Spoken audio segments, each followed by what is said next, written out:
Hello everyone, हमारा question दिया गया है calculate the percentage of packing efficiency in simple cubic unit cell. Packing efficiency हम लोग को फाइंड करना है, जो कि काफ़ी आसान है। ये तो बहुत लोगों को पता भी होगा, ये आप लोग डायरेक्टली याद भी कर रख सकते हो और निकालने का आप लोग निकाल सकते हो। 52.4% होता है।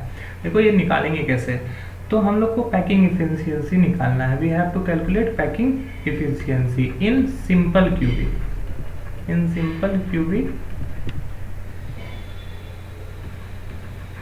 Packing efficiency.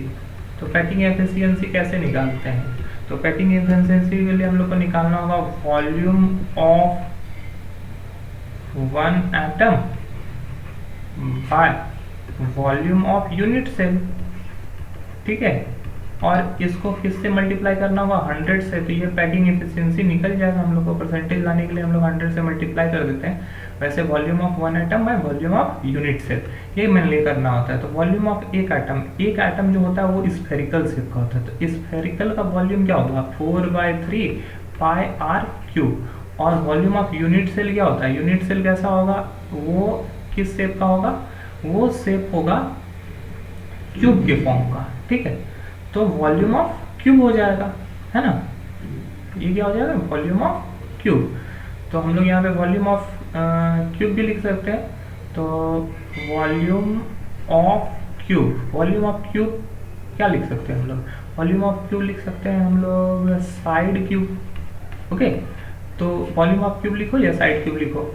अब यहाँ पर साइड कितना होगा? अगर यहाँ पे रेडियस अगर ये r है, तो अगर ये पूरा अगर हम लोग देखें इसके अंदर में, तो ये यहाँ से अगर एक साइड देखोगे तो ये 2r के इक्वल होता है। ठीक है, तो 4/3 पाई आर क्यूब, और साइड जो होगा वो 2r के इक्वल होगा, तो 2r का होल क्यूब हो जाएगा।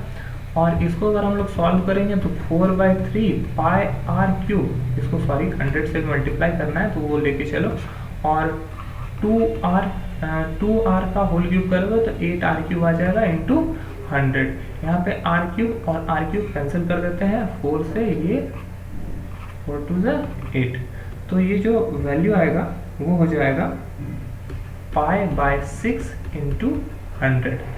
और अगर इसका वैल्यू हम लोग निकालते हैं तो वो हो जाएगा, अगर आप पुट कर लो पाई का वैल्यू 22/7 पुट करो या 3.14 लिखो, 22/7 इंटू 100/6, तो ये हो जाएगा 2200/42। और अगर हम लोग इसको निकालते हैं तो ये आ जाएगा 52.4%। ठीक है, तो 52.4% is the right answer. I hope ये आपको समझ में आया होगा। That's all, thank you.